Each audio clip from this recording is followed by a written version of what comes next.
Then what are the documents and details required to take up global tenders for valuation and how to find the details of land rates etc. for a unknown place to use as a professional. Okay, अब इसका answer ये है, कहाँ गया मेरा, I lost all of you. हाँ, ऐसे ही हो रहा है, एक मिनट है गाइस।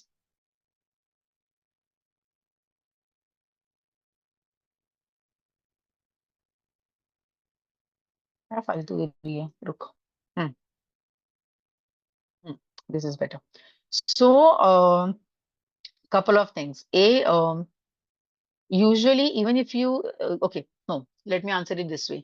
हम लोग जो ग्लोबल टेंडर्स फॉर वैल्यूएशन की बात कर रहे हैं ना, तो please understand when I do valuations for my NRI clients, okay, तो जिस भी अथॉरिटी को इनको अपना रिपोर्ट सबमिट करना है ना, whichever authority they want to submit our report to, that authority would have its own criteria कि whose report they will accept, basic level, बराबर है, एकदम बेसिक लेवल पे। सो व्हाट हैपेंस इज, जैसे मेरे पास अब एनआरआई के भी काम आता है, so one of the first things that they ask me is they like, Puja ma'am can you please give us your profile, we'll get it vetted from our CAs into our adopted countries, and एक बार वो okay बोलेगा ना, फिर आप हमको आपका techno commercial भेज देना। सो मुझे सोचने की जरूरत ही नहीं है whether I should apply for a certain global tender or not, because उनका जो क्वालिफिकेशन क्राइटेरिया है उसमें ही उन्होंने क्लियर किया होगा।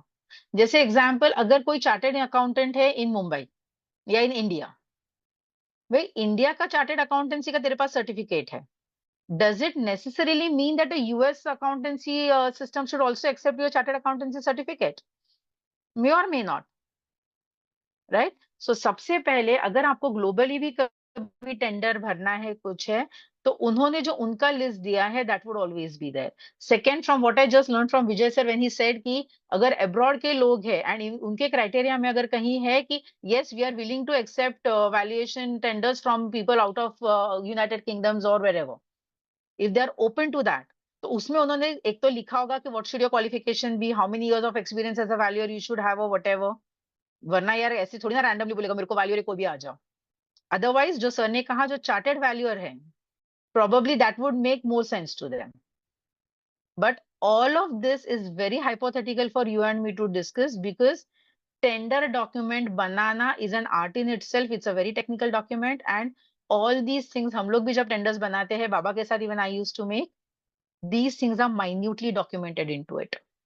Not just that, जो हम लोग अभी इंसॉल्वेंसी सर्टिफिकेट की वगैरह भी बात कर रहे थे, कि बाबा पूजा को अगर ग्लोबल टेंडर किसी कोई भरना भी है ना, तो पूजा को पहले अपनी औकात प्रूव करनी पड़ती है कि Puja is somebody, okay these are her credentials, उसने इतने करोड़ रुपए तक का अभी तक वैल्यूएशन किया है लाइफ में, इतने साल का एक्सपीरियंस है, उसका ऑफिस का स्ट्रेंथ इतना है, उसके एसोसिएट के नाम ये है, उसने अब तक तो वैल्यूएशन जो किया है उसका टेस्टिमोनियल अमुक अमुक है, so on and so forth, everything is minutely documented, okay, and if you're fulfilling that thing, why not go ahead.